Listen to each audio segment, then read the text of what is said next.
প্রত্যেকটা কর্মসূচির জন্য হাইকোর্টে যেতে হয়। সিএসসি দাম বাড়িয়েছে, প্রতিবাদ করতে চাই, সেটাও আমাকে আজকে হাইকোর্টে যেতে হয়েছে।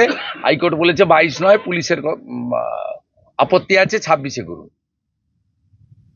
তো পশ্চিমবঙ্গে কি সংবিধান আছে না গণতন্ত্র আছে? এটা কোন দেশে হয় নাকি? অ্যারেস্ট করছে পুলিশ, এই পুলিশ নাকি আমরা বেতন দিই, ট্যাক্সের পয়সায় বেতন পাই? সাত সকালে মাছের আড়তে ব্যবসায়ীকে লক্ষ্য করে গুলি। ওগুলো ছাড়েন তো, হিন্দুরা ভোট দিতে পারছে না।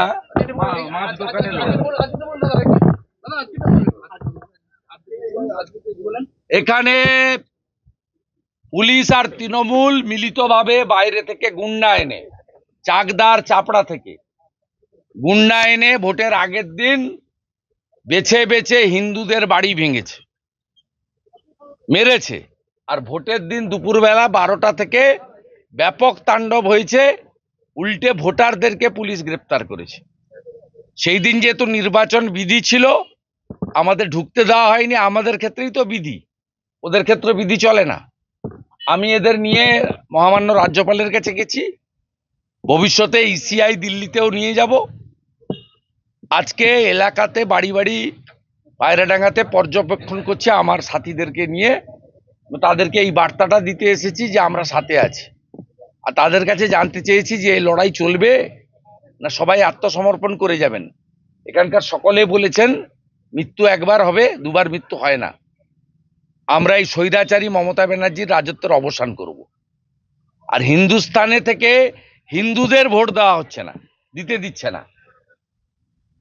শুধুমাত্র বিজেপি ভোটার নয়, অন্য দলেরও যে হিন্দু ভোটার আছে তাদেরকে ভোট দিতে দিচ্ছে না। পশ্চিমবঙ্গে হিন্দুদের ভোটাধিকার হরণ করছে মমতা ব্যানার্জির পুলিশ আর জঙ্গি জিহাদিরা। এ লজ্জা রাখার জায়গা নেই। এই জেলাতে সকালবেলায় ব্যবসায়িক মাছ ব্যবসায়ীকে প্রকাশ্যে গুলি করেছে, সিসি ক্যামেরা ধরা একদম প্রকাশ্যে গুলি। এ আবার নতুন কথার কি আছে?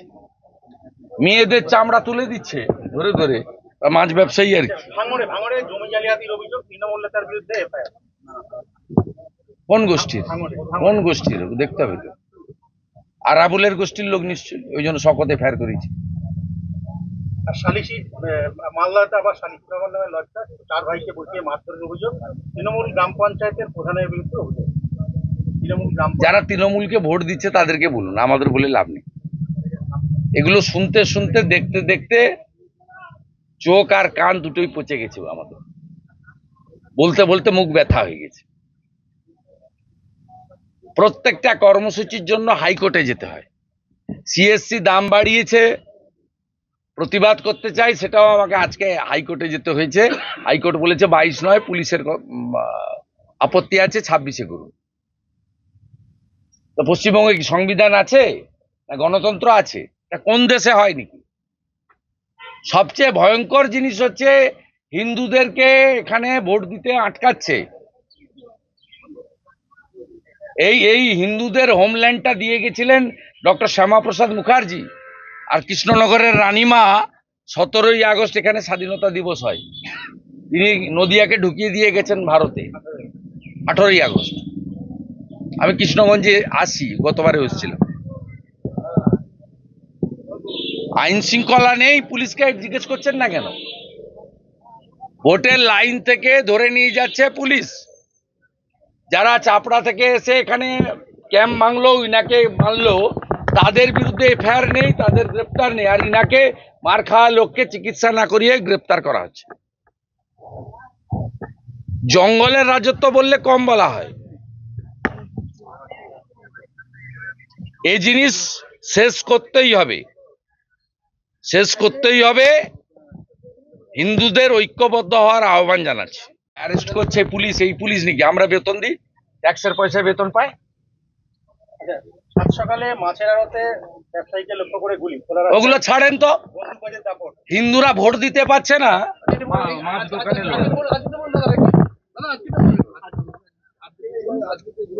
এখানে পুলিশ আর তৃণমূল মিলিতভাবে বাইরে থেকে গুন্ডা এনে, চাকদার চাপড়া থেকে গুন্ডা এনে ভোটের আগের দিন বেছে বেছে হিন্দুদের বাড়ি ভেঙেছে, মেরেছে। আর ভোটের দিন দুপুরবেলা 12টা থেকে ব্যাপক তাণ্ডব হয়েছে, উল্টে ভোটারদেরকে পুলিশ গ্রেপ্তার করেছে। সেই দিন যেহেতু নির্বাচন বিধি ছিল, আমাদের ঢুকতে দেওয়া হয়নি। আমাদের ক্ষেত্রেই তো বিধি, ওদের ক্ষেত্রে বিধি চলে না। আমি এদের নিয়ে মহামান্য রাজ্যপালের কাছে গেছি, ভবিষ্যতে ইসিআই দিল্লিতেও নিয়ে যাব। আজকে এলাকাতে বাড়ি বাড়ি পায়রাডাঙ্গাতে পর্যবেক্ষণ করছে আমার সাথীদেরকে নিয়ে। তাদেরকে এই বার্তাটা দিতে এসেছি যে আমরা সাথে আছি, আর তাদের কাছে জানতে চেয়েছি যে এই লড়াই চলবে না সবাই আত্মসমর্পণ করে যাবেন। এখানকার সকলে বলেছেন মৃত্যু একবার হবে, দুবার মৃত্যু হয় না। আমরা এই স্বৈরাচারী মমতা ব্যানার্জির রাজত্বের অবসান করব। আর হিন্দুস্তানে থেকে হিন্দুদের ভোট দেওয়া হচ্ছে না, দিতে দিচ্ছে না। শুধুমাত্র বিজেপি ভোটার নয়, অন্য দলেরও যে হিন্দু ভোটার আছে তাদেরকে ভোট দিতে দিচ্ছে না। পশ্চিমবঙ্গে হিন্দুদের ভোটাধিকার হরণ করছে মমতা ব্যানার্জির পুলিশ আর জঙ্গি জিহাদিরা। এ লজ্জা রাখার জায়গা নেই। এই জেলাতে কৃষ্ণনগর রাজ্য সকালবেলায় ব্যবসায়ী মাছ ব্যবসায়ীকে প্রকাশ্যে গুলি করেছে, সিসি ক্যামেরা ধরা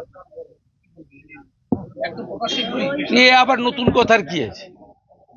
মেয়েদের চামড়া তুলে দিচ্ছে ধরে ধরে, মাছ ব্যবসায়ী আর কি।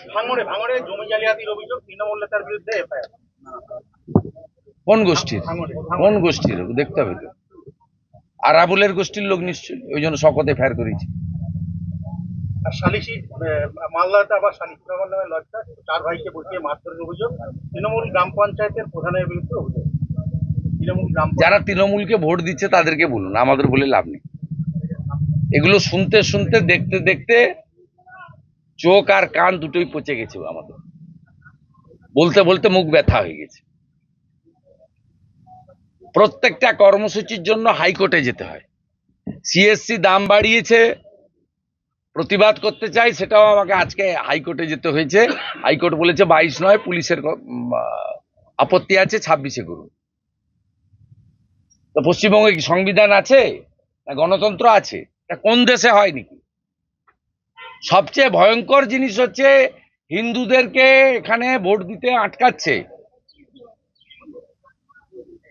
এই হিন্দুদের হোমল্যান্ডটা দিয়ে গেছিলেন ডক্টর শ্যামাপ্রসাদ মুখার্জি। আর কৃষ্ণনগরের রানীমা 17ই আগস্ট এখানে স্বাধীনতা দিবস হয়, তিনি নদিয়াকে ঢুকিয়ে দিয়ে গেছেন ভারতে 18ই আগস্ট। আমি কৃষ্ণগঞ্জে আসি, গতবারে এসেছিলাম। আইন শৃঙ্খলা নেই, পুলিশকে জিজ্ঞেস করছেন না কেন? ভোটের লাইন থেকে ধরে নিয়ে যাচ্ছে পুলিশ। যারা চাপড়া থেকে এসে এখানে